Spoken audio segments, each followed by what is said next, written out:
Gracias, presidente Moller, por las palabras y por aclarar la situación de mi retiro. No había pensado en términos de la celebración, ya que eso implica que están feliz de que me vaya. Lo que sí quiero decir es que los años que el Señor me ha permitido servir en esa facultad, entre todos mis compañeros, estudiantes y colegas, que ha sido una de las más felices en mi servicio cristiano. Por más de 37 años he enseñado la clase de predicación y las oportunidades que Dios me ha dado son más de las que pude imaginar. Así que le agradezco a cada uno que ha sido parte de impartir ese privilegio y aún el privilegio de hablarles esta misma mañana desde la palabra de Dios.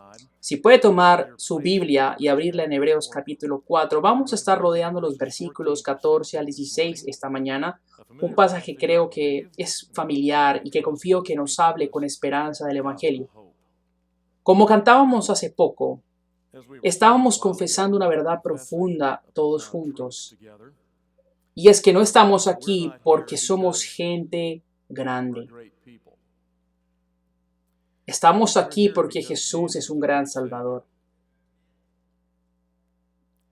De veras que el pecado dejó una mancha carmesí, pero Jesús blanco como la nieve la lavó. A Él sea la gloria. En 1990, hablando frente a la Asociación Humanista de Estados Unidos, el magnate de la televisión y comerciante Ted Turner dejó una declaración diciendo que el cristianismo era una religión para los perdedores. Cuando escuché eso por primera vez, me irritó y pensé, ¿a quién le llamas tú perdedor? Pero después pensé un poco más y me di cuenta que él tenía razón. Pablo dice en 1 Corintios 1 que Dios no ha escogido a muchos grandes o a muchos nobles. Dice de hecho que Dios se especializa en los torpes, los odiados, los rechazados y los débiles en este mundo. Entonces, sí, somos unos perdedores. Es más, le tengo a Ted una mejor. Somos grandes perdedores. Sabe, de facto estábamos en un camino ancho que nos llevaba a la destrucción. Y aunque algunos de esos pecadores tengan muchas ganancias y éxito en el mundo, tal y como supuestamente Ted Turner las tiene, esos pecadores en el camino están destinados a perder sus propias almas. Grandes perdedores. Pero esas son las buenas noticias. Nosotros somos perdedores redimidos. Fuimos llamados por gracia a entrar al mejor camino, el camino del Señor Jesús a través de su obra, y esa verdad es el Evangelio, el cual estamos llamados a aferrarnos. Pero en cuanto a esa verdad del Evangelio, es cierto que en nuestros días hay una confusión y desvío creciente. Para muchos es ir de vuelta a lo que fue, para otros es una atracción a lo nuevo, pero el resultado es el mismo, es una desviación del Evangelio completa. Hace poco leí un artículo titulado "Soy un presbiteriano que no cree en Dios". Y ese artículo decía lo siguiente, escuchen lo que cree. Y cito, la religión es una construcción humana. Jesús pudo ser una figura histórica, pero la mayoría de cosas que conocemos de él está en forma de leyenda. Dios es un símbolo de mitos y no un ser creíble de carácter sobrenatural.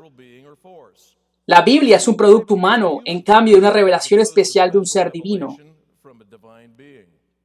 La conciencia humana es el resultado de la selección natural. Entonces no hay vida después de la muerte.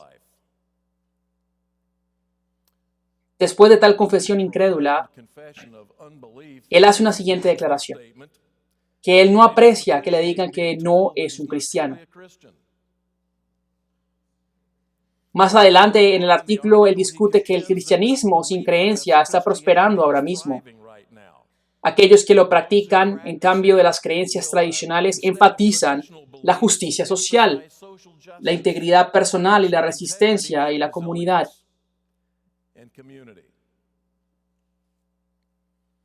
Amigos, no sé dónde este hombre comenzó, no sé si en algún punto de su vida profesó la fe que usted y yo mantenemos, pero sí sé esto. Él quiere la etiqueta, sí la confesión. Él quiere la envoltura, pero no el paquete. Quizás usted pensará, bueno, eso ya sería el extremo.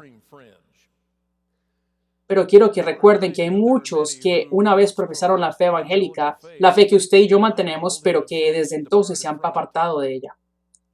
Lea los blogs. Me crucé con uno hace poco llamado El evangelicalismo te hace un torpe. Este autor primeramente describió su crianza. Él creció en la fe evangélica. Fue a una universidad cristiana por 3 años. Cuando estaba haciendo su posgrado, estaba involucrado en una organización escolástica interuniversitaria, viajó a ciudades. En otras palabras, en las suyas mismas, tenía la columna vertebral evangélica.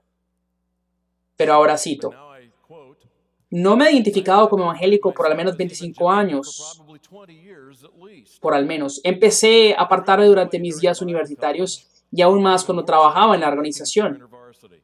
Aunque aún me identifico como cristiano, sí, sin duda, simplemente no evangélico.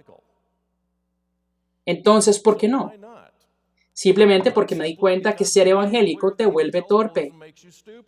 Si una persona cree en las creencias derechistas del evangelicalismo, ese también cree en otras ciertas doctrinas, por ejemplo, la infalibilidad de las escrituras, la creencia de la inspiración verbal, la idea de que la palabra de Dios es la Biblia. Él continúa el pensamiento línea tras líneas. Tristemente, hay muchos los que cuentan esta misma historia hoy día. Los que se crían en la fe, pero se apartan de ella. Ahora bien, esta es mi preocupación esta mañana. ¿Cómo sabe usted que su historia no será un día esta historia? Ahora le pregunto lo contrario. ¿Cómo sabe usted que esa historia no será un día su historia? ¿Qué le asegura a usted que lo que comenzó bien terminará bien? Mi oración hoy es que usted pueda aferrarse a su confesión de fe y que usted persevere en madurez en Cristo en todas las áreas de su vida. La madurez se extiende a sus creencias, a sus prácticas en el ministerio, a todo lo que su vida en Cristo envuelve. Y si quiere evadir los peligros del desvío y la confusión, va a requerir que usted ponga los cimientos en la fundación como pilares. ¿Sabe? La clase de confusión a la que me refiero no es nueva. De hecho, está allí en el trasfondo del pasaje que tenemos enfrente esta mañana en el libro de los Hebreos. La carta de los Hebreos fue escrita para los creyentes que estaban titubeando en su fe y compromiso con Cristo. En vez de perseverar en la madurez, estaban siendo tentados a volverse a sus viejos hábitos. El autor confronta esta cuestión en 2 maneras.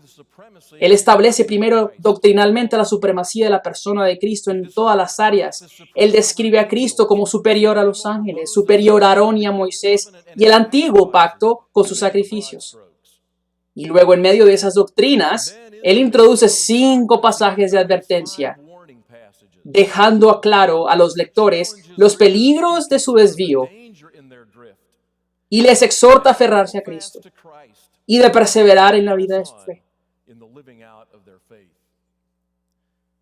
Él los llama a no desfallecer y más bien a perseverar. Ahora bien, esta mañana llegamos a las orillas de ese mismo pensamiento.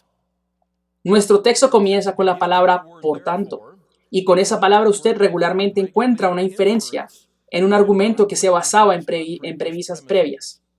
Entonces, el por tanto del versículo 14 del capítulo 4 nos lleva de vuelta al capítulo 2, versículos 17 y 18, donde Jesús es identificado como nuestro sumo sacerdote.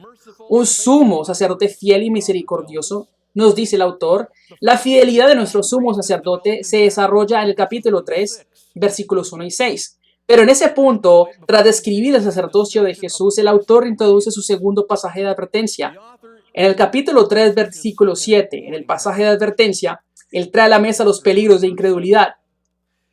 Y él advierte sobre el peligro de un corazón duro y el engaño del pecado, apelando a la propia experiencia de Israel cuando daban vueltas en el desierto. Con urgencia, él amonesta tal error. Y luego viene el pasaje que consideramos esta mañana.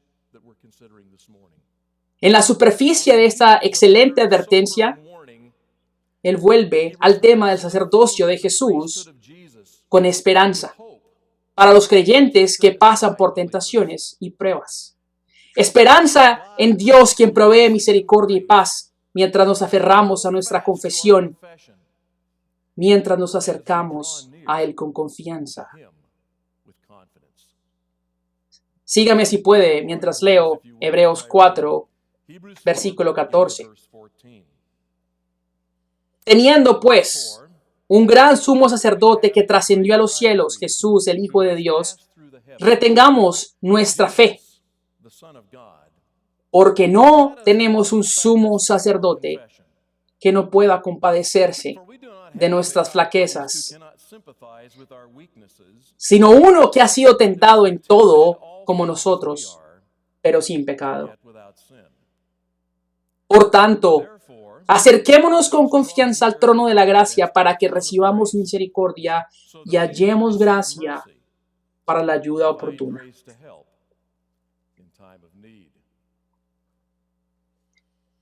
Este pasaje nos llama a aferrarnos a Cristo, porque Cristo nos ha aferrado a Él. El pasaje se desarrolla a través de dos exhortaciones. Exhortaciones que están arraigadas firmemente en el sentido de lo que significa que Jesús sea nuestro sumo sacerdote, pero no solamente un sumo sacerdote, sino un supremo sumo sacerdote. La exhortación se encuentra allí al final del 14. Retengamos nuestra profesión. Dice ahí. Ahora, ¿cuál es la profesión en la que tenemos que aferrarnos? Ciertamente tiene que ver con nuestra creencia en Cristo como nuestro Salvador personal. Eso es cristianismo nivel 1. Este es el corazón del Evangelio y tal como veremos pronto, ciertamente está en el corazón de Cristo, nuestro sumo sacerdote, pero creo firmemente que la profesión que el autor tiene en mente implica no solo ese evangelio central, pero también las implicaciones que fluyen fuera de él, en la plenitud de las verdades del evangelio, las cuales encontramos en la escritura. Ciertamente nos apunta a un principio, el principio que comienza perseverando a la madurez en Cristo en todas las áreas. Entonces, esta profesión es más que algo momentáneo.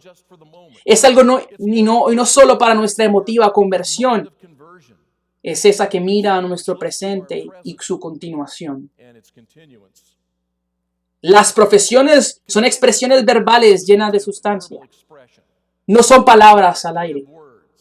Eso puede ser una desventaja de nuestra profesión porque a veces decimos cosas rutinariamente y al azar sin pensar, pero esta confesión es mucho más que simple palabrería. Es algo que se piensa y está arraigada en los compromisos de nuestro corazón. El apóstol Pablo aclara esta conexión en Romanos 10, versículos 9 y 10, un pasaje familiar donde dice que si confesamos con nuestra boca que Jesucristo es el Señor y creemos con nuestro corazón que Dios lo levantó de los muertos, seremos salvos. Porque con el corazón se cree resultando en justicia y con la boca se confiesa a lo que resulta en salvación. La conexión allí es crítica. El corazón sostiene la verdad, pero la boca lo confiesa. Es importante que nosotros regularmente, intencionalmente y pensativamente confesemos nuestra fe. Lo hacemos con frecuencia cuando cantamos. Y cuando cantemos, que cantemos con entendimiento. ¿Qué es lo que estamos cantando? Las muchas canciones saturadas de evangelio que cantamos, los himnos y las canciones contemporáneas que han sido escritas enfatizan esa verdad central. ¿Sabe qué sucede cuando confesamos esas verdades? Nos apropiamos de ellas más profundamente. Se convierte en los medios los cuales podemos cuidar, alimentar y hacer creer nuestra fe. Nuestras pasiones se involucran a menudo cuando cantamos. Nuestras pasiones se envuelven alrededor de esas verdades, profundizando amor en nosotros, nuestro compromiso en ellas, y en esa forma nos aferramos a ellas. Ahora bien, ¿por qué será tan importante que llevemos esas verdades al corazón? ¿En qué nos basamos para aferrarnos a nuestra profesión? Pues el versículo 14 nos dice que es porque tenemos un gran sumo sacerdote, el cual nos tiene muy aferrados a él. Entre poco veremos lo que significa ese sacerdocio en nuestra vida, pero ahora quiero que piense en la dinámica de la conexión entre aferrarse a una profesión y un sacerdote que nos tiene aferrados a él. Cada padre conoce el juego de llevar a su hijo en la espalda, ¿no? Ese juego es cuando su hijo lo toma por atrás. Espero que no un hijo adolescente, sin embargo. Uno de tus hijos pequeños te toma por la espalda y se trepa para montarse en tu espalda. ¿Lo recuerda? Y siendo padres buenos y divertidos, siempre uno lo permite. Ese niño de alguna forma consigue treparse en su espalda para luego tomarlo del cuello y ahorcarle. Y hasta ahí llegamos. Bueno, a veces el paseo en la espalda es calmado y los caminos son un poco lentos, pero como todo tiene que ser como Disney, no solo basta un paseíto. Pronto te tocará añadir un giro estrepitoso, un salto y otros movimientos emocionantes. Y todos esos movimientos le traen emociones de gozo a ese niño, ¿no es así? De hecho, entre más te muevas, lo más que te sujete fuerte del cuello, porque se tienen que aferrar a la vida, lo que ese niño quizás note o no, lo que usted sabe es que la clave para que ese niño permanezca en su espalda no es que él se sujete sí o no a su cuello, sino que usted tenga fuertemente sujetado las piernas con sus brazos en su cuerpo. Eso es lo que los hace permanecer estables en su espalda. De igual manera, nosotros somos como ese niño sujetados al cuello. Y la habilidad de poder permanecer en nuestra fe, aun cuando nos aferramos a esta profesión, es que Cristo nos tiene aferrados a Él y no nos suelta. Como Él nos sujeta, es una declaración sobre nuestra seguridad en Él, trabajo de redención de Cristo. Y esa redención es la imagen de sacrificio y sacerdocio, particularmente mientras la vemos desarrollada en el texto delante de nosotros. Él ha introducido allí en el comienzo del versículo 14, nuevamente continuando con el argumento previo, como un sumo sacerdote. Y en esa designación se nos recuerda el pacto del Antiguo Testamento y el sacerdote que era tan integralmente parte de él. Usted sabe que había 3 rangos de sacerdotes. Estaban los levitas, quienes estaban atareados por las funciones más comunes y triviales en el templo. Estaban los sacerdotes quienes debían hacer los sacrificios. Y entre los sacerdotes había uno que era el sumo sacerdote. Él era el líder del grupo y tenía responsabilidades y tareas muy explícitas.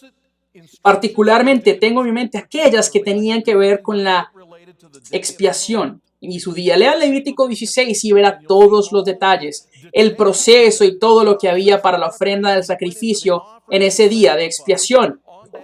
Como sumo sacerdote, una vez al año, cargando la sangre de un cabro o de un toro, un animal sacrificado pasaba a través del velo en el lugar santísimo y rociaba la sangre en el altar. Era un sacrificio para expiar el pecado. Por supuesto, no podía limpiar todos los pecados.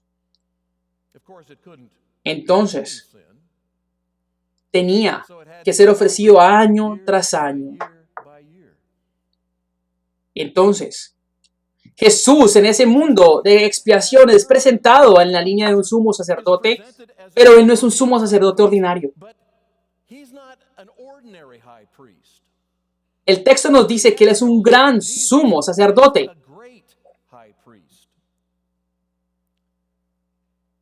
Lo cual significa que él es superior al sacerdocio terrenal que hubiera sido familiar en los términos del antiguo pacto. A medida que el argumento se desarrolla, el cual comenzó en el capítulo 2:18, que continúa hasta el capítulo 10:18, el autor trae varios aspectos de la superioridad de Cristo y de su sacerdocio, los cuales, como que Él sirvió en una orden superior, no la de Aarón, sino la de Melquisedec. Él sirvió en una vida completa sin pecado. No estaba sujeto a los límites de la mortalidad, el cual un sacerdote arónico lo tenía. Él servía bajo los términos de un pacto superior y sirvió en una fuerza superior de un sacrificio supremo a la que su propia sangre, la sangre que ni cabros ni toros podían perdonar todo pecado, solo la sangre de Cristo era capaz de lograr la erradicación de los pecados. Entonces nuestro sacerdote no es un regular y común, sino un superior sumo sacerdote. El autor de Hebreos, de hecho, deja ese pensamiento en el capítulo 1:3, cuando él habló del que al darnos purificación de nuestros pecados, Él pasó por los cielos a la diestra del Padre, donde está sentado lleno de majestad y gloria. Su trabajo de redención completo, los sacrificios que tenían que hacer año tras año por un sacerdote mortal, ahora fueron reemplazados por nuestro gran sumo sacerdote. Y en su obra tenemos redención de nuestros pecados. Sí, tenemos un gran sumo sacerdote que pasó por los cielos, pero note algo interesante al final del versículo 14. Su nombre y título, Jesús, el Hijo de Dios. El nombre de Jesús no fue uno escogido normalmente por los padres de hoy al mirar los catálogos de nombres, donde se tiene que gastar tiempo descifrando un nombre. Jesús es un nombre revelado, es un nombre que recibió en la encarnación cuando el Verbo eterno se hizo carne y caminó entre nosotros. Pero fue un nombre dado bajo instrucción, como recuerda en Mateo capítulo 1, cuando el ángel se apareció a José para explicarle el hecho de que su esposa estaba encinta con un hijo. Ese ángel le dijo a José que su nombre sería Jesús, porque salvaría a su pueblo de los pecados. Cada vez que ese nombre es pronunciado, debe servir como recordatorio sobre nuestra redención y el hecho que nosotros estábamos atrapados y perdidos sin esperanza en el pecado, ahora hemos sido redimidos por su obra en la cruz. No sea que pensemos que Jesús solo fue un buen hombre. Se nos recuerda la siguiente frase, que Él es el Hijo de Dios, lo cual es el título de su deidad. El autor de Hebreos ha dicho mucho más en el capítulo 1, 2 y 3 para luego explicar el argumento que sigue. Es esa misma confesión que Pedro hizo en Cesarea al ser preguntado por Jesús, ¿qué dice el hombre? ¿Quién soy yo?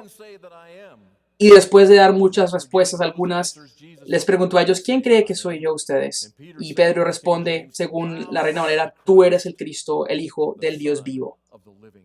El título de Hijo de Dios resalta su deidad y su sacerdocio depende de ambos. Tuvo que morir por nuestros pecados y aún así tuvo que ser perfecto para que pudiese redimir a su pecado y el mío. Entonces nos aferramos porque tenemos un sumo sacerdote que nos ha redimido, pero hay mucho más. Nos aferramos porque nuestro sumo sacerdote entiende nuestras debilidades. Ese es el énfasis del versículo 16. Él lo pone negativamente y positivamente. Dos negativas hacen una positiva. Él dice, tenemos un sumo sacerdote que se compadece de nosotros, pero eso no significa solamente que se siente mal por nosotros, pero sí que entiende lo que se siente ser capturado por las debilidades de la humanidad. ¿Cuáles son esas debilidades?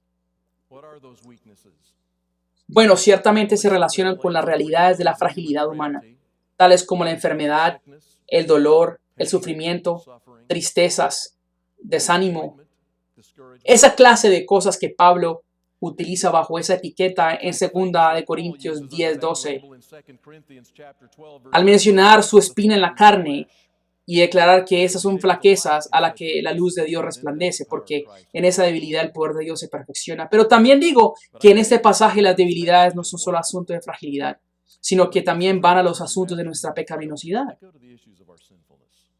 Porque en la segunda parte de este versículo se nos menciona que tenemos un sumo sacerdote quien fue tentado y como somos nosotros, pero sin pecados.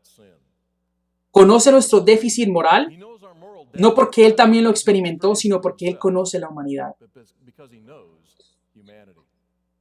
Ahora bien, esto hace una pregunta, si es que Jesús pudo haber pecado. Creo que es importante llegar a una pregunta así y darnos cuenta que hay un cierto misterio que está involucrado en la encarnación y que tenemos que tener mucho cuidado cuando hablemos de las verdades y las realidades de Dios hecho hombre. Afirmamos que las escrituras afirman y nos enseñan lo que enseñan y es mejor resistir la especulación más allá de eso. Muchos han nacido de la especulación en la historia de la iglesia, es decir, las herejías. La herejía ha nacido de la especulación en la historia de la iglesia. De este pasaje podemos inequivocadamente afirmar que Jesús fue tentado y que no pecó. Pero la tensión es, ¿pudo él haber pecado? Personalmente no creo que él hubiese podido hacerlo, porque él es Dios. Y es imposible que Dios pueda pecar. Pero aún me deja con la pregunta, ¿cómo puede él entender mis tentaciones? Si él no puede pecar como yo naturalmente lo hago. La respuesta que tengo llega de las últimas al entender la naturaleza de la tentación. Para nosotros hay un elemento de atracción interior, Santiago lo deja muy claro. Pero la dimensión de la tentación que Jesús experimentó, creo yo, es esa que involucra la atracción desde la fuerza completa de las tinieblas satánicas. Jesús enfrentó eso y lo encontramos en los evangelios de Mateo y Marcos. Y en todas esas tentaciones que Satanás le ofreció, él no las aceptó. Si usted quiere, puede pensarlo como un objeto en medio de una tormenta de viento. Si usted tiene un pedazo de cartón en medio de ráfagas de viento de más de 70 kilómetros por hora, esa caja se moverá. Y eso es lo que yo sería cuando enfrento la tentación. No se requiere de mucho para tumbarme. Bueno, quizás usted sea más fuerte que una caja de niño, una casita de niño la cual tiene más volumen. Entonces, cuando viene una ráfaga de viento de 120 kilómetros por hora, quizás sí lo mueva, pero el de 70 no. Pero piense en una montaña. Y en contra de esa montaña llega el viento más poderoso que ha existido, el cual fue medido en soplar a 600 kilómetros por hora. Si esa caja de cartón y la casita de niños ya estarían llegando a la estratosfera, pero esa montaña a pesar de eso no se moverá. Experimenta la fuerza completa del viento y aún así la montaña no se mueve. Esa es la persona de nuestro Señor Jesús. Él experimenta la fuerza completa de la tentación y aún así no fue quebrantado por ella. F.F. Bruce comenta sobre este pasaje de esta manera. Jesús conoce la fuerza de la tentación de una forma que nosotros los pecadores no conocemos. Nosotros caemos en ella antes de la fuerza completa de la tentación se haya agotado. Solo aquel quien no ha sido obligado por ella conoce toda su fuerza. Sabe, yo estoy muy agradecido que mi gran sumo sacerdote experimentó los asaltos de Satanás, porque él entiende que yo también las experimento. Pero también estoy muy animado sabiendo que mi gran sumo sacerdote es mucho más grande que yo. Y donde yo caigo, él no, y no lo hará. Entonces es capaz de ofrecerme fuerza cuando yo no pueda resistir esas tentaciones. Como ve, eso es lo que constituye al gran sumo sacerdote. Resulta en el hecho de que Jesús nos ha redimido y Él entiende nuestras debilidades como gente redimida. Lo cual nos trae la exhortación del versículo 16, la cual dice, acerquémonos con confianza.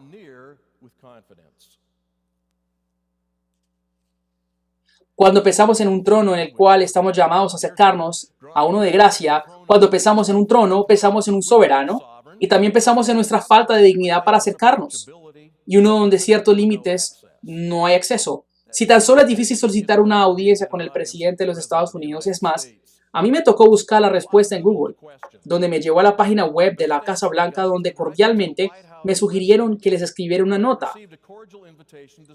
Así de difícil es contactarse con el presidente. Ahora bien, si el presidente quisiera apartar tiempo conmigo, yo me pregunto, ¿qué podría yo ofrecerle a un presidente? No tengo absolutamente nada. Si sabe que el trono que está escrito aquí es completamente distinto, ¿no? Es el trono de un soberano, pero uno que está caracterizado por la gracia. Gracia además de un favor inmerecido. Como pecadores redimidos se nos exhorta a no tomar distancia en temor y reverencia, pero ahora sí, más bien a venir ante Él y hacerlo con confianza. Él dice, vengan con confianza, pero la confianza no es arrogancia. La arrogancia es creencia exagerada sobre nuestra propia importancia y nuestras habilidades. Y eso no es ni cerca a la confianza. Eso se llama orgullo. Y la gracia mata el orgullo, nos hace humildes. La confianza no es ser presuntuoso, lo cual es irrespetuoso. No es ir a la presencia de Dios con excusas sobre nuestros pecados y tratándolo de cualquier manera. Debemos ir sabiendo que Él es santísimo. La confianza no es un sentido de derecho. Vivimos en un mundo de derechos donde los individuos creen que merecen ciertas cosas. La Biblia me dice que solo hay una cosa a la cual yo tengo derecho, y eso es la paga de nuestros pecados, es decir, la muerte. Pero Dios en Cristo nos ha dado algo mucho mejor que un derecho. Nos ha ofrecido misericordia y gracia. Qué términos tan bellos y dulces. Los mencionamos tan a menudo en las oraciones para que recibamos misericordia y gracia y que nos ayuden en tiempos de necesidad. La misericordia es esa disposición de Dios hacia nosotros, entendiendo nuestro estado lamentable de pecado y no nos da lo que merecemos en ese estado lamentable de pecado. En cambio, lo extiende su gracia, haciéndonos llegar su favor inmerecido. Y recibimos ese regalo glorioso junto con la misericordia. Esta gracia y misericordia han de ayudarnos en tiempos de necesidad, nos dice el autor. Y cuando pensamos en las necesidades que la gracia y la misericordia llenan, primeramente pensamos en esa necesidad que el perdón de nuestras almas necesitan de la misericordia y de la gracia. Pero esto no es solo una vez, sino cada día. Es misericordia y gracia que están para cada momento de necesidad. El contexto está disponible en el momento que enfrentamos la tentación de apartarnos y le clamamos a nuestro Salvador para que nos aferre a Él y cerca. Se extiende a cualquier tentación porque al caer en ellas sabemos que serán obstáculo en nuestro caminar con Cristo y en nuestro madurar con Él. Pero ¿sabe?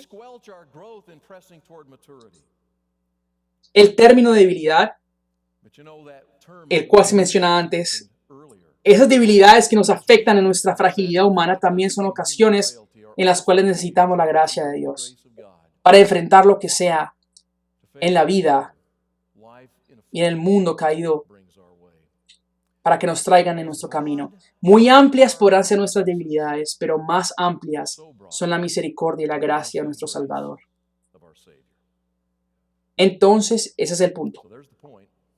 Cristo, nuestro gran sumo sacerdote, nos aferra a Él, y mientras nos aferra a Él, Él más nos ofrece venir a Él, a aferrarnos a nuestra profesión y acercarnos a su trono de gracia para recibir gracia y misericordia.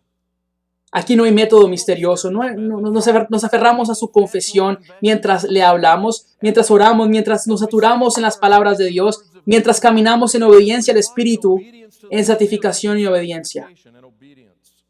Esos son los caminos para crecer hacia la madurez en Cristo. Usted recordará que hubo un evento en la vida de Jesús que quedó grabado en el Evangelio de Juan, capítulo 6, en el cual Él hizo un milagro y alimentó 5,000 personas. Utilizo la ocasión para hablar de sí mismo como el pan de la vida. el pan mandado del cielo, el pan que les dio de comer tal y como el maná que les había alimentado a los israelitas en el desierto, el cual sostenería la vida en este planeta no solo por un día, pero Jesús, que es el pan de la vida, nos cambia por la eternidad. Sorpresivamente y quizás predeciblemente, muchos estaban molestos con su enseñanza. Juan escribe que a causa de esto muchos de sus discípulos se apartaron de él y no caminaron más con él. Entonces Jesús le dijo a los 12, ustedes también se quieren ir, ¿no? Simón Pedro le respondió, Señor, ¿a quién iremos? Si solo tú tienes palabras de vida eterna. ¿A quién iremos? Ciertamente, ¿a quién? Jesús es nuestro Salvador suficiente y nuestro sumo sacerdote. Manténganlo en el centro de su profesión. Acérquese confiadamente a su trono para que reciba gracia y misericordia en tiempos de necesidad.